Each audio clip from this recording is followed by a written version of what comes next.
Autant le dire, l'AES traîne l'Ukraine devant l'ONU. On saura qui est avec nous. Conseil des ministres, retour à la patrie ou la mort, nous vaincrons. Commune de Bobo-Dioulasso, la jeunesse bobolaise invitée à jouer son rôle. Développement local, l'ARFAC Dev accompagne des coopératives dans la Comoé. Face au camp, la RN 1 submergée au niveau du pont de Eredourou à Pas. À présent, nous allons passer au journal Aujourd'hui au Faso.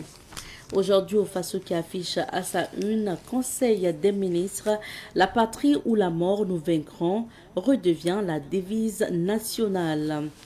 Toujours à la une de ce journal, assassinat dans la commune de Bobo, les têtes des victimes introuvables.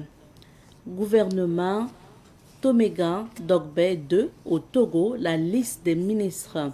Fort a tourné ménage et fait une prise de guerre.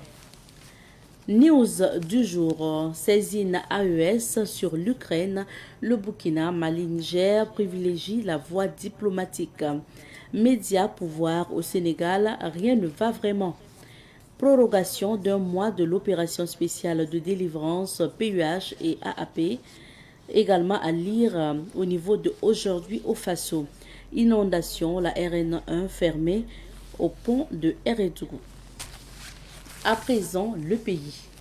Le journal Le Pays qui affiche à sa une ce matin révision constitutionnelle en ses articles 34 et 147, un avant-projet de loi portant modification de la devise adoptée.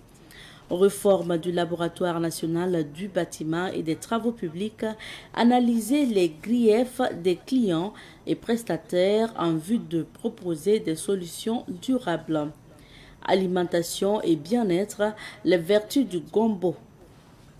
Actu Sport, Real Madrid, Carlo Ancelotti a un gros problème avec ses stars. Toujours à la une du journal Le Pays, pont de Eredourou sur la RN1, alerte inondation. Révélation foncier rural et urbain, l'opération spéciale de délivrance de PUH et AAP prorogée d'un mois. Conseil des ministres, l'AIB érigé en établissement public de l'État à caractère administratif. Nous terminons par le doyen des quotidiens privés, l'Observateur Palga. L'Obs qui affiche ce matin Dr Désiré Boniface Somé, ambassadeur du Burkina à New Delhi. Il déclare ceci: l'Inde s'appuie sur ses valeurs endogènes pour se lancer à la conquête du monde. Summum de l'horreur à Nassau et à Logo-Fourossou pour parler des meurtres à Bobo-Dioulasso. Projet de révision de la Constitution, la patrie ou la mort, nous vaincrons, redeviendra notre devise selon le Conseil des ministres. Projecteur, à quand la photo d'art burkinabé? Mort d'Alain Delon, un soleil noir s'éteint. Et c'est le dernier titre de l'Obs ce matin, et c'est ce qui referme d'ailleurs la lecture des titres des différents journaux que nous avions sous la main ce matin. Merci de vous rendre au niveau de vos kiosques à journaux, histoire de vous procurer ces journaux-là et surtout les lire. C'est important de se mettre au parfum de l'actualité. C'est important aussi, avant de voyager, de découvrir les couleurs du temps, savoir s'il il va faire chaud ou froid dans telle ou telle ville, ou s'il va pleuvoir ici ou là. C'est important. Nous, en tout cas, nous avons concocté la météo de quelques villes d'affaires pour vous. On part découvrir et on revient. Recevons pour vous aujourd'hui M. Issaka Ouedraogo. Il est le président du conseil exécutif de l'association Littérature sans frontières. Bonjour M. Ouedraogo. Bonjour madame. Bienvenue sur ce plateau. Merci. Littérature sans frontières, c'est une association récente ou elle existe depuis quand? Littérature sans frontières existe bientôt 2 ans. 2 ans. Oui. D'accord. Et pourquoi? Et quelle est l'histoire de la création d'une telle association? Bien, merci donc pour cette question. La genèse de la création de l'association Littérature sans frontières est partie d'un constat, du constat que de plus en plus nos enfants ne lisent pas seulement les enfants, mais même les adultes. Oui. On ne lit plus assez. Et nous nous sommes dit Comment est-ce qu'on ramène les enfants, tout le monde à la lecture, qui est une base pour le développement social, en tout cas pour pouvoir avancer. Et on s'est dit, si les enfants ne lisent pas, c'est aussi parce que l'accès aux livres est difficile aussi. Parce que les centres d'accès à la littérature, aux livres, se trouvent très souvent en centre-ville, accès difficile. Et lorsqu'on est en périphérie, c'est difficile d'avoir le livre, qui est cher aussi, il faut le dire. Donc, c'est parti d'une initiative, mon épouse et moi. Nous avons décidé de mettre en place une bibliothèque pour permettre aux élèves du quartier de pouvoir avoir accès aux livres. Et puis, par après, nous avons eu l'idée donc de formaliser autour du livre une association qui va faire la promotion du livre et de la littérature d'une manière générale. Voilà comment l'association Littérature sans frontières est née. Est-ce à dire que vous, déjà, vous êtes littéraire de formation? Je suis tentée de demander votre épouse et vous. Moi, je suis scientifique. Je suis géographe de formation. J'ai fait un bac D. Mais j'ai un penchant pour la littérature. Il faut dire que j'aime bien lire, j'aime la littérature. Et bon, tout ce qui est œuvre littéraire m'intéresse. Mais dans un monde aujourd'hui où on se dit il faut plutôt aller vers des formations scientifiques ou l'apprentissage de métier que la littérature, qu'est-ce que vous pensez justement de ce débat? La science sans la lecture, la science sans la littérature ne peut pas prospérer. Moi, je suis scientifique, mais il faut le dire, les scientifiques lisent beaucoup. Lorsque vous ne lisez pas, vous ne pouvez pas découvrir. Il faut lire pour découvrir ce qui se passe ailleurs. Il faut lire pour pouvoir construire votre pensée. Alors, parce que vous n'êtes pas seul, vous avez d'autres personnes qui ont écrit, il faut lire pour pouvoir comprendre comment les choses se passent. Donc, les scientifiques lisent beaucoup, contrairement à ce qu'on pense. Voilà. Et pour encore promouvoir votre association Littérature sans frontières, quelles sont les activités que vous organisez régulièrement? Alors, l'association Littérature sans frontières, c'est 3 axes d'intervention. Le premier axe d'intervention, c'est la promotion du livre et de la lecture. Et à ce niveau, nous développons des initiatives qui permettent donc aux enfants, à toute personne, d'avoir accès aux livres. Et c'est dans ce sens que nous avons mis en place une bibliothèque communautaire qui permet aux élèves prioritairement de pouvoir lire et de pouvoir donc se former, se cultiver. Nous faisons aussi dans ce axe-là des activités qui tournent autour du livre, des formations, des compétitions de lecture, de dictée, d'écriture de poèmes aussi. Donc tout ce qui est promotion du livre et de la lecture. Et dans ce sens aussi, on organise des activités d'échange autour du livre et de la littérature. Le deuxième axe d'intervention de l'association, c'est le renforcement des capacités. Et à ce niveau-là, nous avons l'idée donc d'accompagner les jeunes pour pouvoir se former à l'écriture de poèmes, à l'écriture de livres, des nouvelles, des romans.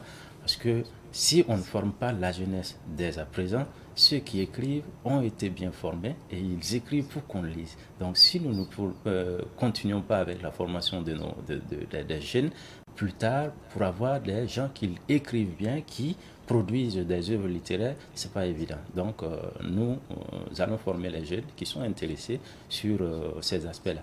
Et le troisième, c'est le parrainage scolaire. Le parrainage scolaire, c'est donc accompagner les enfants qui sont en difficulté pour pouvoir les permettre donc de poursuivre ou pouvoir les permettre d'aller à l'école à travers donc le don de kits scolaires, ce que nous avons appelé l'initiative un élève, un cartable minimum, un élève, un repas à midi. Et nous lançons ce programme-là à partir de la rentrée prochaine. D'accord, on va revenir sur ça tout à l'heure parce que ça sera l'occasion aussi d'inviter les bonnes volontés qui peuvent vous accompagner à réaliser cela.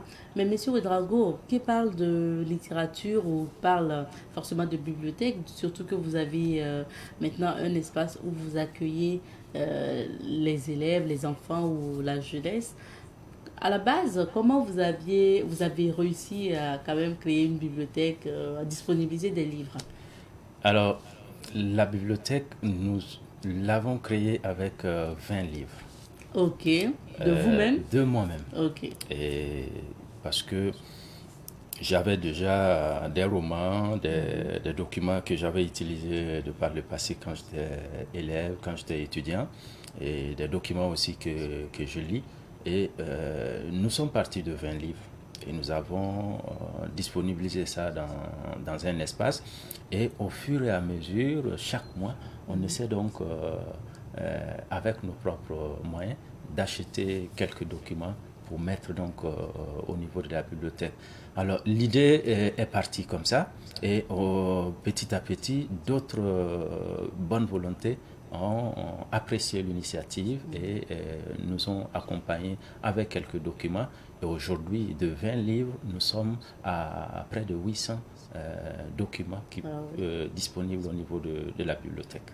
Et pour revenir à votre public cible, qui est-ce que vous accueillez régulièrement au niveau de Littérature sans frontières? Alors, prioritairement, nos cibles, ce sont les scolaires, les enfants de 7 à 18 ans, prioritairement. Mais nous ne sommes pas fermés aux autres enfants, même des étudiants.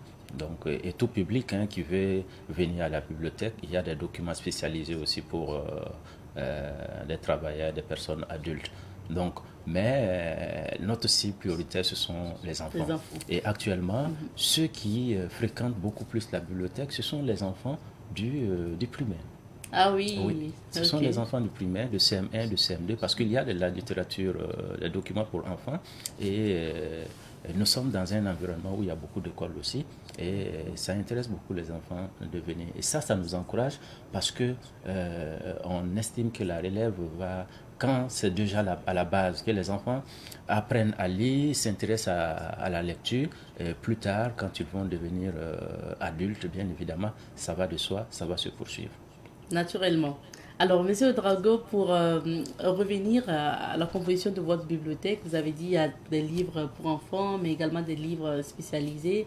On sait que quand on est scolaire, souvent, on a des livres au programme. Est-ce qu'on peut retrouver ces livres au programme scolaire pour pouvoir permettre à ceux qui viennent à votre bibliothèque aussi de pouvoir peut-être faire des emprunts ou ceux qui ne peuvent pas s'acheter... voilà. Donc, ces livres qui figurent dans le programme là puissent venir quand même lire et pour leurs exposer. Oui, vous faites bien de poser la question parce que au départ, nous avons privilégié les documents qui sont au programme scolaire. Ah, d'accord. Nous sommes attachés les services des personnes spécialisées dans le domaine, d'enseignants de métier qui ont donc fait le listing des documents qui sont au programme, que ce soit des romans au programme scolaire ou d'autres documents au programme scolaire. Et nous avons commencé par disponibiliser donc ces documents-là au niveau de notre bibliothèque, en privilégiant les classes d'examen de 3e et de terminale. Donc aujourd'hui, vous pouvez avoir Voltaire, au niveau de la bibliothèque... Oui. Vous pouvez avoir, vous avez Germinal, vous avez La Peste, L'étranger. Parce que venez visiter notre bibliothèque et vous verrez, c'est une bibliothèque assez modeste, mais qui, en tout cas, assez fournie. Ok. Oui. Est-ce que, justement, j'ai parlé d'emprunt tout à l'heure, ou est-ce que votre bibliothèque offre la possibilité d'abonnement, d'emprunt de livres, ou c'est vraiment, il faut laisser sur place, lire et puis voilà? Alors pour un début, nous avons déjà commencé par permettre aux enfants, aux élèves, d'avoir accès aux livres sur place. Okay. Et au fur et à mesure, nous travaillons pour avoir des partenariats avec les écoles, mais aussi impliquer les parents d'élèves pour nous assurer que le livre qui sort, il va revenir. C'est ça aussi. Parce que nous avons déjà commencé l'expérience et beaucoup de documents ne sont pas revenus. Donc, ce qui fait que nous sommes un peu prudents. Donc, nous sommes en train de travailler sur l'approche qui va permettre donc de faire des emprunts de documents. Mais déjà, il y a certains qui peuvent avoir accès et faire des emprunts lorsque le parent donne donc son engagement qu'il va suivre l'enfant pour que les documents qui sortent puissent être restitués. C'est ça, parce que c'est la seule manière de préserver la bibliothèque. Tout à fait. Si le livre sort, il doit revenir. Alors, Monsieur Ouedraogo, vous avez parlé aussi de concours de dictée et notamment d'initiation à l'écriture. Je souhaite qu'on revienne sur ça. Comment vous le faites? Est-ce que c'est chaque année, vous faites un concours de dictée chaque année ou vous organisez régulièrement ces concours de dictée? Et pour les séances d'apprentissage à l'écriture également, comment ça se passe? Alors, pour les compétitions de lecture et de dictée, oui, lecture et dictée, nous l'avons commencé au cours de l'année scolaire écoulée. Et ça se faisait chaque mercredi soir. Ok. Oui, on le faisait chaque mercredi soir. Parce que c'est la période où les enfants du primaire n'ont pas cours l'après-midi. Et chaque mercredi soir, les enfants venaient et il n'y a pas de lecture individuelle comme ça, mais les mercredis soirs, ce sont les compétitions. Et donc, les enfants venaient, on fait les compétitions de lecture, de dictée, et on prime les plus méritants avec des documents, des livres, un peu de gadgets que nous arrivons donc à mobiliser. Et tout ça, pour le moment, c'est sur nos propres ressources que nous le faisons. C'est ça. Alors, pour les formations à l'écriture de poèmes, écriture de nouvelles, c'est une initiative que nous prévoyons pour lancer à partir de la rentrée prochaine. Donc, pour le moment, on n'a pas encore fait de formation. Nous sommes en train de travailler avec donc, des spécialistes pour pouvoir développer donc, des modules qui vont permettre de lancer ce programme de formation à l'écriture littéraire. Est-ce que vous-même vous écrivez? Moi, vous avez déjà écrit? Non, bon, pas de documents, pas de romans, pas de livres, mais beaucoup de mémoires écrits, des mémoires de maîtrise, master. Ça, c'est de l'écriture, vraiment. Et je suis actuellement sur ma thèse de doctorat. Donc, tout ça, c'est de l'écriture. Bien sûr. Alors, et puis, évidemment, je m'y intéresse. Et ça va venir très probablement. Certainement. Ça va venir. Imaginez, on s'est essayé quand on était au lycée, à l'université, à écrire des poèmes et à participer aussi à des compétitions d'écriture de poèmes et de nouvelles. Et c'est tout ça aussi qui revient comme initiative, comme idée, de pouvoir poursuivre et permettre aussi à d'autres personnes de s'essayer. On va venir avec, pour nous aussi plus tard, Inch'Allah. Inch'Allah. Et on vous souhaite bonne chance pour le doctorat. Merci. Et on sait que après, on ne sera pas étonné de voir un livre sur la géologie, donc écrit par Monsieur Ouedraogo. On verra bien. Alors, on revient sur les parrainages dont vous avez fait cas. Ça vous tient à cœur aussi, surtout ce côté social-là. Comment des bonnes volontés peuvent vous aider à parrainer notamment ces enfants? Alors, le parrainage, comme je disais, consiste pour une personne de décider d'accompagner un ou plusieurs enfants. Donc, ce que nous avons fait, c'est que nous avons estimé le coût moyen pour un kit complet pour un enfant de CP, de CE et de CM. Pour le moment, c'est le niveau primaire que nous touchons pour la rentrée prochaine. Donc, nous avons estimé ce coût-là. Et nous avons donc passé l'information. Pour une personne qui veut faire le parrainage, il nous contacte, il peut décider de mettre à notre disposition les ressources pour pouvoir payer les documents que nous allons disponibiliser à ces enfants qui sont sélectionnés par les établissements même, sur la base donc de critères qui sont définis. Donc, c'est pouvoir, que ce soit des enfants qui sont dans le besoin réellement. D'accord. Voilà. Et donc, le parrainage peut être total ou partiel. Donc, vous pouvez décider de prendre en charge intégralement les fournitures scolaires d'un enfant ou de prendre une partie de ces fournitures. Donc, vous contactez l'association et l'association donc, vous donne les conditions et vous prenez donc votre engagement de l'accompagner pour une année, pour 2 années, selon vos capacités. Ça, voilà. C'est en fourniture scolaire. En fourniture scolaire, voilà. L'idée donc d'un enfant, un repas à midi, là c'est toujours les enfants qui restent à l'école à midi et qui ne partent pas à la maison. Il faut organiser comment les accompagner pour pouvoir donc avoir un repas à midi et pouvoir continuer l'après-midi.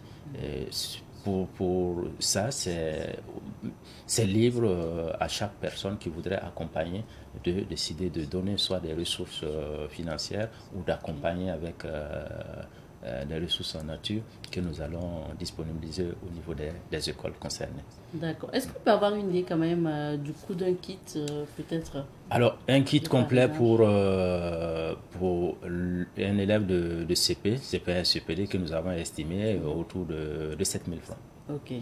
Et pour un enfant de CE, nous l'avons estimé autour de 19 000. Et pour le CM, 25 000. Donc ça prend en compte toutes ces fournitures scolaires et aussi le sac et tout ce qu'il y a comme fourniture scolaire. Ça, c'est un kit moins, évidemment. On dira pour certains élèves, on va dire non, certains parents vont dire que ça ne permet pas d'avoir toutes les fournitures. Mais nous avons travaillé avec les spécialistes. Si un enfant a ce kit minimal-là, ça lui permet donc de suivre en tout cas ses cours sans problème. Et pour le parrainage, c'est la première fois ou bien vous avez déjà tenté l'expérience? Non, l'expérience, c'est pour l'année scolaire à venir que nous allons lancer le programme. Déjà, il y a des bonnes volontés qui se sont déjà engagées à accompagner et nous continuons la communication pour inviter toute bonne volonté qui peut le faire à accompagner nos enfants. Ok. Et en plus justement de ce programme de parrainage, il y a une conférence à venir? Oui, une conférence qui va venir, que nous sommes en train de préparer. Nous voulons réunir les différents acteurs pour réfléchir sur la problématique aujourd'hui de la crise du livre et de la lecture. C'est ça qui nous a amené donc à créer l'association Littérature sans frontières. Alors, pour pouvoir trouver des pistes de solutions, comment nous amenons nos enfants et la population à se remettre à la lecture, il faut aussi discuter, il faut échanger, pouvoir faire des propositions de pistes de solutions, et ce sont ces pistes de solutions que l'association va utiliser pour voir selon donc ces possibilités d'actionner en collaboration aussi avec d'autres acteurs pour voir si on peut faire bouger les choses. Voilà l'idée donc de la conférence que nous préparons. Et la conférence, vous envisagez la tenir à... On n'a pas encore de date. Okay. Nous voulons prendre le temps de bien la préparer. C'est une première conférence que nous lançons, mais nous vous tiendrons informés quand ça va se faire. Ça sera à la rentrée ou de l'année à venir.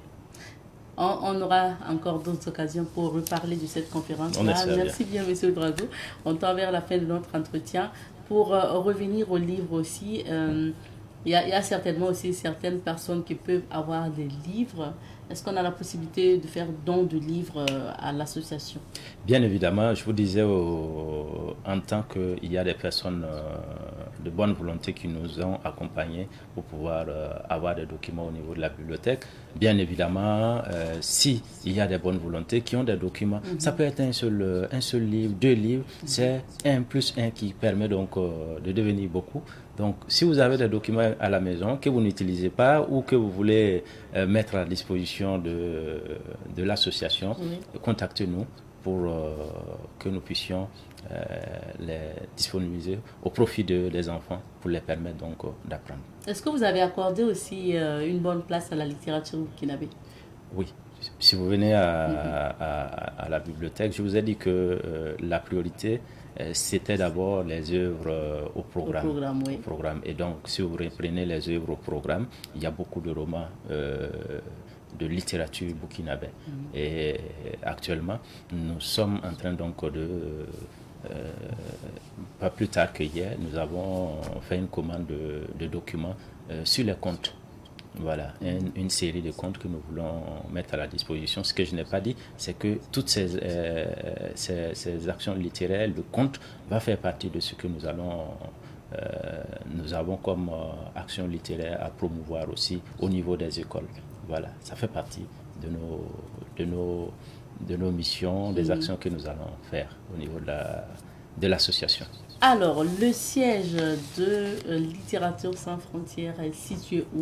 Le siège et la bibliothèque? Le siège et la bibliothèque se trouvent au quartier Borgo. C'est dans la commune de Samba, à la sortie est de Ouagadougou. Ok, c'est à Samba, à Borgo. Borgo. Ok, Borgo. Au niveau de Samba. Oui. Et vous pouvez y aller pour découvrir Littérature sans frontières, la possibilité de lire, donc de parrainer des enfants également et de participer aux activités de l'association. On va laisser un contact, M. Ouedraogo, pour toutes ces personnes qui voudraient bien quand même parrainer des enfants ou venir notamment inscrire leurs enfants au niveau de Littérature sans frontières pour des lectures et des compétitions dictées qui à mon sens, c'est très bien pour les enfants. Imaginez si votre enfant n'est pas tellement bien en dictée. Chaque mercredi, il vient apprendre quand même à faire de la dictée. C'est répétitif et je pense que ça va aller. Je vous dis que ça a déjà produit ses résultats. Oui. Et les écoles où les enfants viennent à la bibliothèque pour ces compétitions et ils ont déjà vu que ça permet aux enfants d'améliorer leur niveau. Le contact, on peut nous joindre au 71 28 37 25 ou au 64 66 52 11. Voilà des contacts qui permettront de nous appeler pour avoir des informations sur notre association. Vous pouvez aussi consulter notre page Facebook, Littérature sans frontières. Littérature sans frontières, et ça s'écrit en... tout en entier. Tout entier. Tout entier, oui. Littérature sans frontières. Ok, comme vous l'entendez, sur Facebook, et contactez aussi ces numéros. Sinon, allez-y à Borgo, au niveau de Samba, pour retrouver l'association Littérature sans frontières. Merci bien, M. Ouedraogo, pour vos activités et puis voilà, pour cette cause noble-là. Et bonne suite à vous. Merci, c'est moi qui vous remercie. Remercie la télévision Savane TV qui fait beaucoup. Qui fait beaucoup pour la communauté. Nous sommes une association communautaire et on félicite beaucoup ce média-là qui fait beaucoup pour d'œuvres communautaires. Merci bien. Je rappelle que M. Issaka Ouedraogo est le président du conseil exécutif de l'association Littérature sans frontières. On va s'arrêter ici pour l'entretien d'aujourd'hui. Bienvenue encore sur la télévision des nouvelles idées. C'est l'heure de Bonjour le Faso et voilà, nous sommes là pour poursuivre avec nos invités. Et maintenant, nous sommes avec le président de l'association Les Merveilles du Faso, Koulana Lionel Bilgo, que vous connaissez maintenant. Charles Maï Koulana Bilgo. Ah oui, c'est ça. J'ai dit encore Lionel. Charles Maï, oh là. Bon, j'ai pensé certainement à l'autre. Koulana Charles Maï Bilgo. Bonjour. Bonjour Bilgo. madame. Comment ça va? Merveilleusement bien, merci. Bienvenue. Alors, Merci. il faut rappeler que Charles Maï Bilgo est notamment l'initiateur et celui-là qui, avec son équipe, a organisé le projet 1000 nouveaux bacheliers qui s'est tenu au Sénazar il n'y a pas longtemps. On aura encore une autre occasion pour faire le bilan parce qu'on attendra Dr Tibiri qui était aussi avec nous pour parler plusieurs fois de ce projet-là.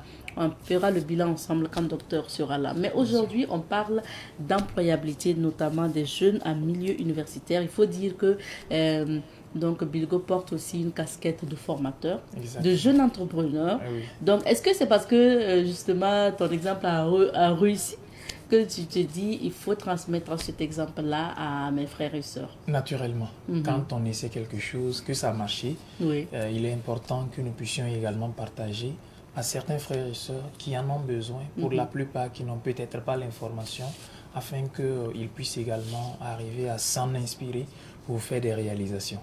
Donc c'est important. Oui. Alors, on parle d'employabilité des jeunes en milieu universitaire. Comment justement on peut réussir à obtenir un emploi pendant et après ses études? Alors, déjà, parlons du chômage. Est-ce que le chômage est dû au mauvais choix souvent des filières pour les formations universitaires ou scolaires? Oui, c'est un élément, j'allais dire, très important, un des premiers éléments même qui cause le chômage. Parce que vous savez, quand on choisit mal sa filière, quand on se retrouve dans une filière déjà où on n'est pas à l'aise, on est appelé à fournir beaucoup plus d'efforts que naturellement ou encore que si on était dans une autre filière où on s'en sort. Donc ces efforts complémentaires ou ces efforts supplémentaires qu'on est appelé, qu'on est amené à fournir souvent, malheureusement, on aurait pu peut-être les réorienter vers certains emplois ou encore certains petits business qui nous auraient aidé à nous émanciper progressivement. Ça, c'est un. Mais également, quand on se retrouve dans une filière qui n'est pas la nôtre, une filière que malheureusement, on a choisi peut-être parce que papa ou maman a dit ou parce qu'un ami ou juste à cause de la beauté du nom de la filière, ça amène certains jeunes même à abandonner à partir de la deuxième année, ou certains même que je connais qui ont abandonné à partir de la première année. Et un d'ailleurs que je connais aussi, lui, qui malheureusement n'est même pas allé loin. Et finalement, il s'est découragé. Il a commencé à accuser l'État.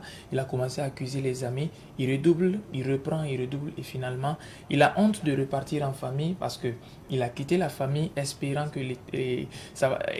espérant revenir avec des résultats positifs. Okay. La famille n'est pas au courant. Il ne peut pas repartir essayer autre chose. Il est d'une façon ou d'une autre au milieu d'une situation qui malheureusement est un peu compliquée, où ça sera difficile de s'en sortir et il est juste obligé de faire un petit boulot à côté. Okay. En attendant peut-être qu'un espoir quitte de nulle part, tout ça parce que malheureusement il a choisi une mauvaise filière.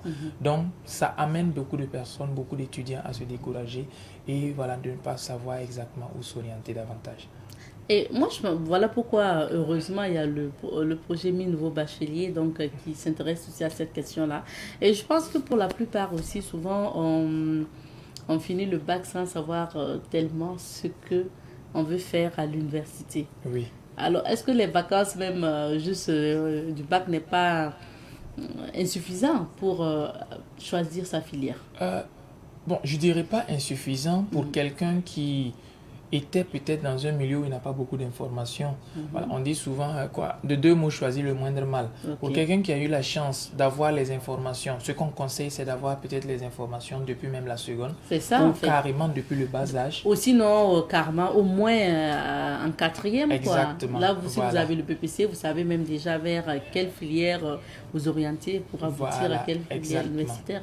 Mais malheureusement, pour quelqu'un qui n'a pas ces informations, à la base, et qu'il arrive, il obtient son baccalauréat, on peut quand même lui permettre de pouvoir avoir suffisamment d'informations. Et si réellement il se met au sérieux, il s'oriente vers les bonnes personnes, par exemple le projet Mi Nouveau Bachelier et d'autres personnes qui œuvrent dans l'orientation scolaire et l'orientation universitaire, ça leur permettra bien sûr d'avoir le maximum ou encore l'essentiel des informations qui pourra lui faciliter son orientation. Voilà. Mais c'est d'abord accepter et de reconnaître qu'on a besoin d'aide pour l'orientation.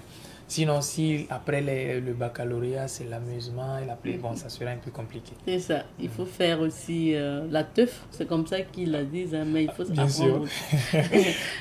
Alors, Bilgo, pour ce qui concerne aussi l'entourage, est-ce que on peut être au chômage à cause de l'entourage? Oui, parce que vous voyez, il y a plein de personnes souvent qui sont très talentueuses, qui sont très compétentes, qui ont beaucoup d'aptitudes et tout, mais malheureusement, à cause de l'entourage, ils se retrouvent dans des situations souvent désagréables.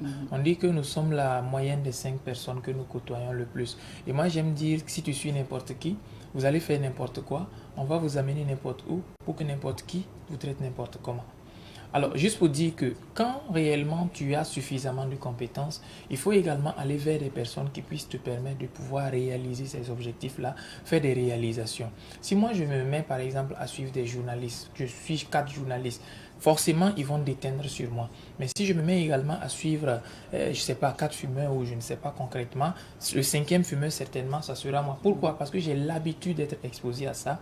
Et à un certain moment, peut-être au départ, je vais me dire que je ne vais pas juger, voilà et tout, je ne vais jamais fumer ou je ne vais pas jamais faire ça.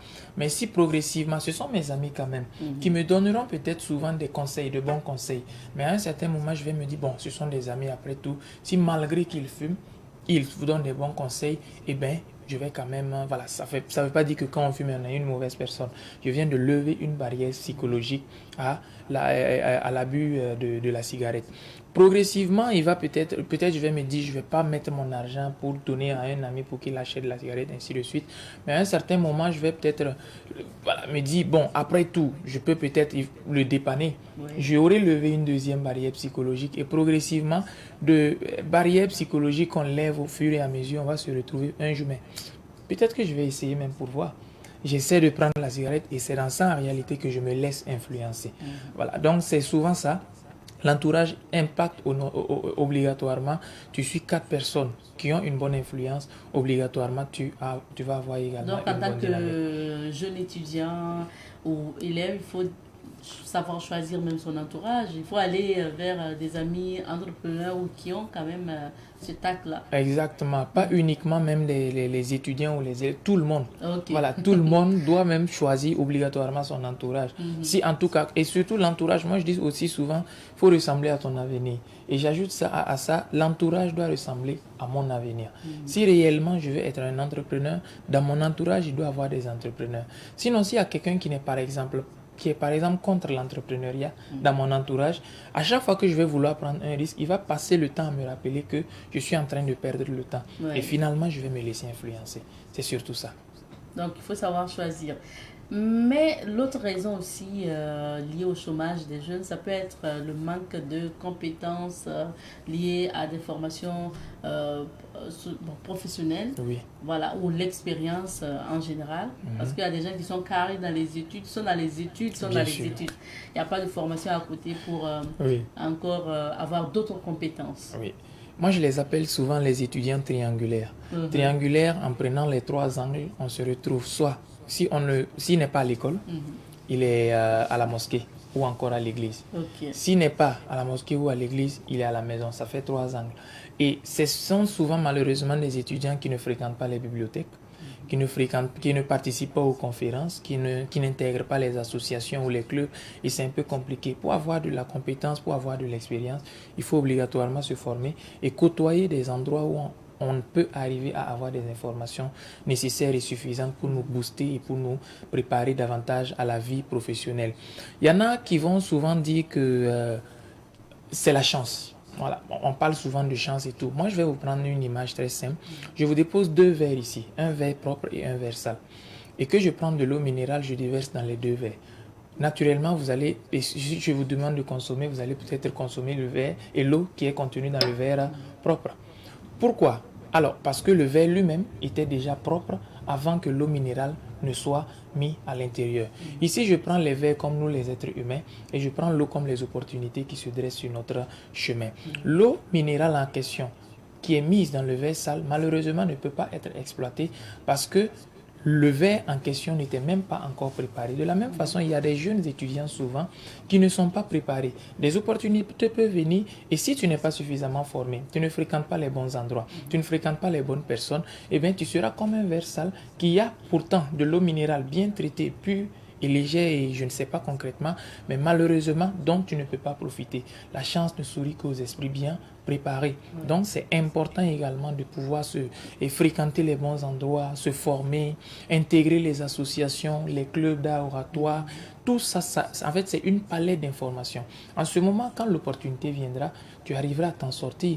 C'est également ce qui se passe souvent avec certains jeunes. On prend 2 jeunes, on leur donne peut-être la même somme. Vous verrez que le premier, au bout de 3 mois ou encore au bout de 3 semaines, aura peut-être certainement fini de dépenser son argent. Et le deuxième, au bout de quelques mois, c'est devenu une entreprise progressivement. Mais qu'est-ce qui fera la différence? C'est surtout la formation.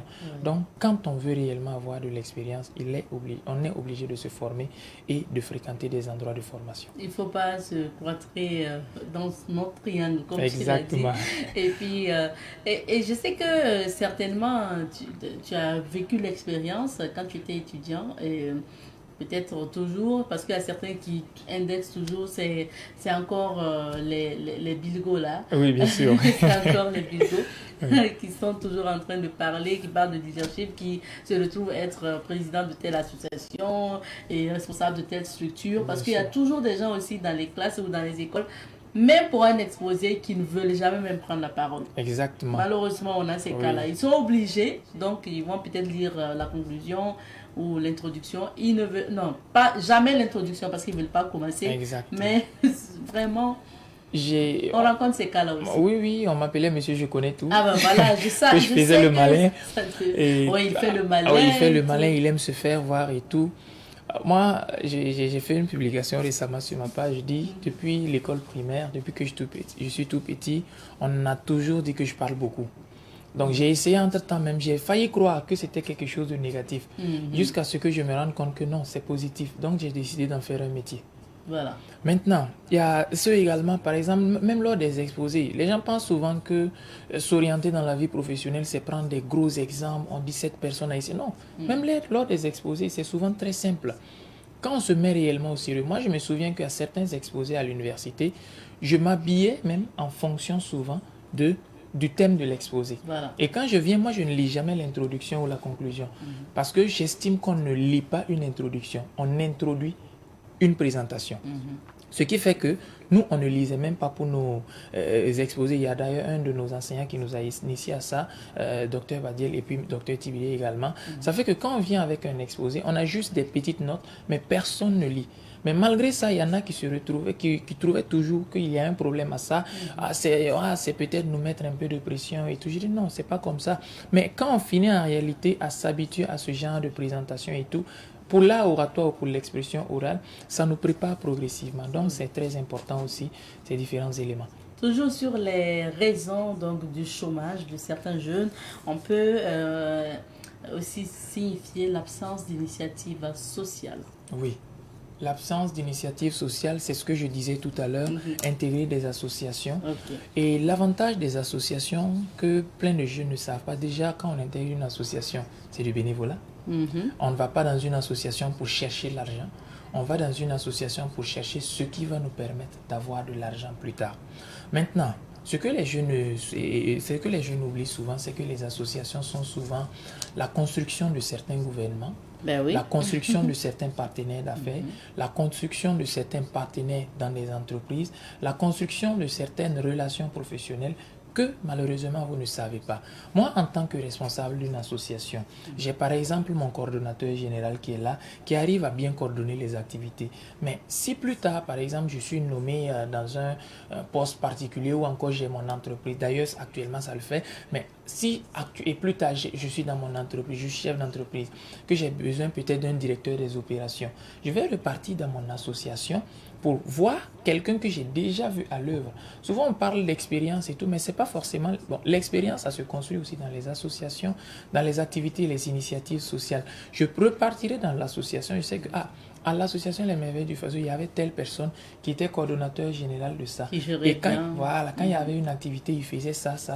Donc, certainement qu'il fera un bon directeur des opérations et ça lui fait une opportunité différente de quelqu'un qui va juste se lever, venir me donner son CV, que je n'ai jamais rencontré, que je ne sais pas. Peut-être il est bon, il est très bon, mais entre les deux, certainement que je préférerais me pencher sur la personne que j'ai déjà vue à l'œuvre. C'est souvent ça. Ok. Voilà. Et le gros problème aussi de cette jeunesse-là, on peut épingler donc le manque de confiance en soi. Oui, le manque de confiance en soi, je dirais même que c'est un des premiers éléments. De nos jours, les gens ne rêvent plus. Les jeunes ne rêvent plus parce qu'ils se disent découragés, ils se disent que ce que j'ai là n'est pas nécessaire, ce que j'ai là, c'est pas important. Et ça fait que d'autres personnes viennent prendre ce que eux ils pensaient ne pas être important, ils valorisent ça, et puis plus tard, ils vont créer des entreprises, et c'est le même qui pensait que c'est pas important là, qui va aller déposer son CV là-bas. Je vais prendre l'exemple de la voix off. Il y a peut-être quelques années de cela, on n'aurait pas pensé que la voix off aurait été un bon métier comme ça, mais actuellement, il y a des gens qui se font des millions dans la voix off. Il y a un spot publicitaire de 1 minute, tu viens, tu parles seulement, on ne te voit pas, et puis on te donne des millions. C'est actuellement, il y a un institut même, et qui font en réalité un travail carrément dans ça. Ce que je vous disais tout à l'heure, disant parler beaucoup. Mais quand on te dit par exemple que tu parles beaucoup, moi je décide que c'est positif. J'ai confiance en moi, donc je décide en réalité d'utiliser ça. Vous allez voir certaines personnes également qui, d'ailleurs le socle de mon entreprise, je ne vais pas faire de publicité tout de même, mais moi je prends la dictée en réalité pour créer quelque chose. On me disait, par exemple, moi en son temps, je m'aime beaucoup corriger les gens. Donc je décide que progressivement, je vais décider de valoriser la dictée. Et je dis désormais, les gens amènent leurs documents. Moi, je vais corriger les fautes. Et puis, voilà, ça va leur faire, comment dirais-je, de bons documents et ainsi de suite. Ça s'appelle avoir confiance déjà en ce qu'on a et puis pouvoir valoriser ça. Vous allez voir des personnes qui s'expriment très bien en français, qui écrivent sans faute, mais il est là, il dit, il n'y a pas de travail. Mais déjà, ce que tu as tu peux être correcteur. Oui, tu peux être correcteur. Tu au peux sein être des médias, c'est un métier. Exactement. Mais il y a plein de personnes qui négligent ça malheureusement et puis passent son temps à accuser l'État, à se plaindre. C'est les conditions. Il y en a même qui vont dire c'est l'école. Non, l'école n'a rien fait. C'est pas l'école, c'est surtout toi en réalité. Donc surtout, c'est avoir confiance en ce qu'on fait. Tu as un petit quelque chose que tu sais faire, approche des personnes. Souvent, il faut demander. Souvent, on n'a pas confiance en ce qu'on fait aussi parce qu'on ne demande pas. Quand on a un mentor ou on a une personne ressource à côté, qu'on se renseigne, la personne peut nous aider aussi à avoir confiance en ce que l'on fait pour pouvoir accroître le niveau d'exploitation. Ok. Alors, Bilko a parlé tantôt donc d'entreprendre. C'est revenu d'ailleurs plusieurs fois. Entreprendre aussi, certains voient ça en je deviens mon propre boss. Ça veut dire je pars louer un local, j'équipe bien et puis je m'assois. Et voilà, l'entreprise est créée en bonne et due forme et puis je deviens entrepreneur. Est-ce que c'est la bonne méthode? Ça fait échouer beaucoup de personnes qui pensaient comme ça. Parce que moi, j'aime souvent dire que l'entrepreneuriat est risqué. Si tu n'es pas préparé, il ne faut pas venir. Entreprendre, ce n'est pas fait pour tout le monde. Il y en a qui disent que l'entrepreneuriat, c'est la solution. Je dis non, ce n'est pas la solution, c'est une solution. L'entrepreneuriat fait partie de plusieurs solutions. Et réellement, entreprendre, c'est souvent... Vous allez voir certains chefs d'entreprise et tout qu'on a envie, qu'on admire, mais c'est surtout des personnes qui descendent sur le terrain. Et souvent, quand il te raconte un peu son histoire, les épreuves qu'il a rencontrées, les problèmes auxquels il a dû faire face, mais tu te dis, c'est pas évident que moi, je puisse me lancer également. Donc, souvent, le problème, c'est le fait d'idéaliser l'entrepreneuriat, le fait de penser que arriver, si je lance mon entreprise, je n'aurai plus de problèmes. Non. Tu vas rencontrer des problèmes. Tout bon entrepreneur rencontre nécessairement et obligatoirement des problèmes. Et c'est si tu es préparé suffisamment, tu as confiance en toi, tu as un mindset positif et que tu t'entoures également des bonnes personnes. Là, quand les problèmes vont venir, tu pourras y faire face. Rien avec l'association Les Merveilles du FASA, c'est l'entrepreneuriat social. On a rencontré nos problèmes aussi. Il y a une fois, je me souviens, j'étais en train d'aller donner une conférence à Pau, dans le cadre de 1000 nouveaux bacheliers. Et en route, je fais un accident. J'étais accompagné, il y avait mon assistant, il y avait mon photographe également. Je fais un accident. Bon, qu'est-ce que je fais? Est-ce que je continue ou bien je reste? Le problème également, c'est que c'est un chien que j'avais cogné. Donc, en Afrique, on dit quand tu cognes un chien, il faut faire demi-tour parce que devant, ça ne sent pas bon. Si tu continues, peut-être tu vas cogner. Bon, en tout cas, il y aura mort d'homme. Mais il y a plus de 400 personnes qui m'attendent. Donc, je décide, je dis, bon, mon mindset ne me permet pas en réalité de retourner. Et de façon, voilà, je ne sais pas, pour moi, ça s'est fait de façon naturelle. Et je dis à mes éléments, je dis, c'est positif. Si on rencontre autant de problèmes en réalité, c'est que c'est positif. Parce qu'il n'y a pas longtemps, mon assistant, dans le même mois, lui, il avait fait 3 accidents dans l'organisation du même projet. Voilà. Bon, vous voyez que pour quelqu'un qui se dit que, voilà, qui va se limiter uniquement au visuel de 1000 nouveaux bacheliers, à la fin, quand on voit le président qui vient parler, la salle qui est pleine, les gens qui veulent prendre des photos et tout, il va se dire, mais c'est idéal.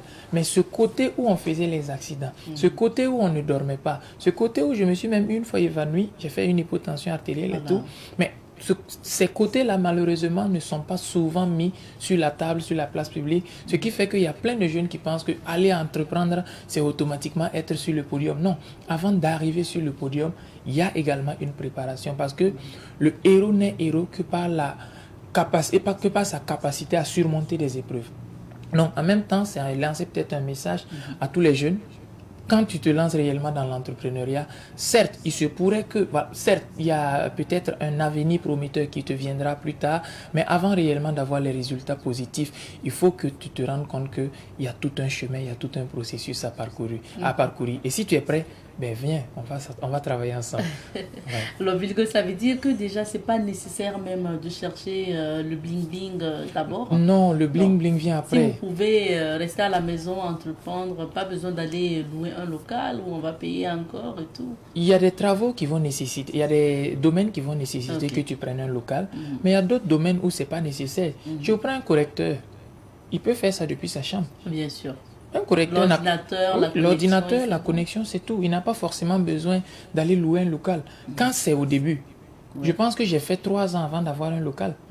Mais à un certain moment, c'est quand l'entreprise grandit, en fonction des clients et tout, que progressivement, tu peux maintenant dire, pour essayer peut-être de rendre plus professionnel mon entreprise, là, tu as au moins eu le maximum, tu as fait un peu de revenus, tu peux aller prendre un local maintenant, de telle sorte à pouvoir accueillir tes clients. Mais dès le départ, toi, tu veux aller, voilà, tu as un grand bureau et tout.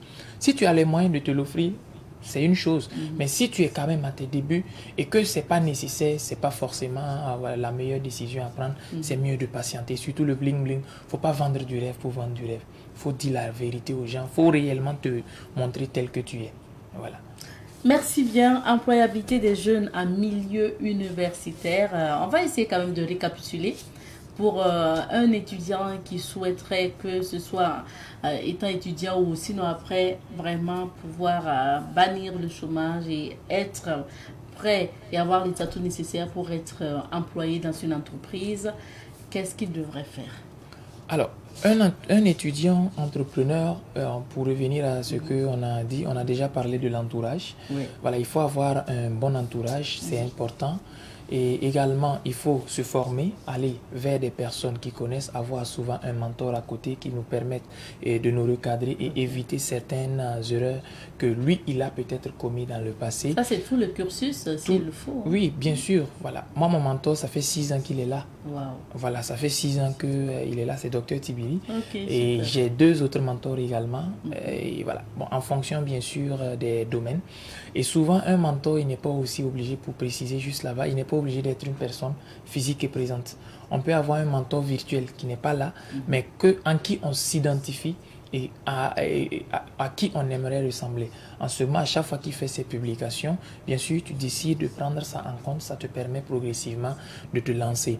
Également, on a parlé des activités et des initiatives sociales qu'il est important également de lancer, prendre des risques souvent et ne pas surtout prendre des risques démesurés, éviter de faire dans le bling-bling, se lancer dans l'entrepreneuriat, pas parce qu'on veut forcément avoir de l'argent tout de suite, mais surtout parce qu'on est prêt à également gravir des échelons et suivre et surmonter les épreuves pour progressivement se lancer. Moi, j'ai 3 secrets. Le premier secret en entrepreneuriat que j'applique, c'est croire en Dieu. Parce que quand un enfant est brutalisé, il rencontre des problèmes, il cherche à voir son papa. Donc, dans le milieu également, il y a beaucoup de tentations souvent. Ça te permet de pouvoir savoir c'est Dieu qui me protège. Et puis, ça te permet aussi de pouvoir éviter certaines choses ou de faire face à certaines attaques. Le deuxième secret que moi j'utilise, c'est croire en soi. Avoir confiance en ce qu'on fait. C'est à moi de décider de ce que les gens doivent penser de moi et non aux gens de m'imposer ce qu'ils pensent de moi. Donc je décide d'une identité et je l'impose à la société et c'est à eux maintenant d'accepter. Il y a plein de cas comme ça dans la société il y a plein d'exemples qu'on pourrait prendre. Le troisième secret que j'utilise, c'est de ne pas avoir peur d'échouer. Il faut s'attendre à ce que lorsqu'on se lance, ça ne veut pas dire que tout ce qu'on a dit, quand tu te lances, obligatoirement ça va marcher. Non, tu peux te lancer et puis avoir de réels problèmes, mais c'est surtout ne pas abandonner, persévérer, rester focus et puis un jour ça va payer. Merci beaucoup. Je vous en prie. D'être passé, nous étions sur ce plateau avec Koulana Charlemagne Bilgo. Je rappelle qu'il est le président de l'association Les Merveilles du Faso. Et aujourd'hui, on a parlé de l'employabilité des jeunes en milieu universitaire. Merci bien. Et merci à vous également, fidèles téléspectateurs de Bonjour le Faso, de nous avoir suivis aujourd'hui. Le rendez-vous est pris pour demain, vendredi, pour toutes les aventures de l'émission. Portez-vous bien. Tschüss.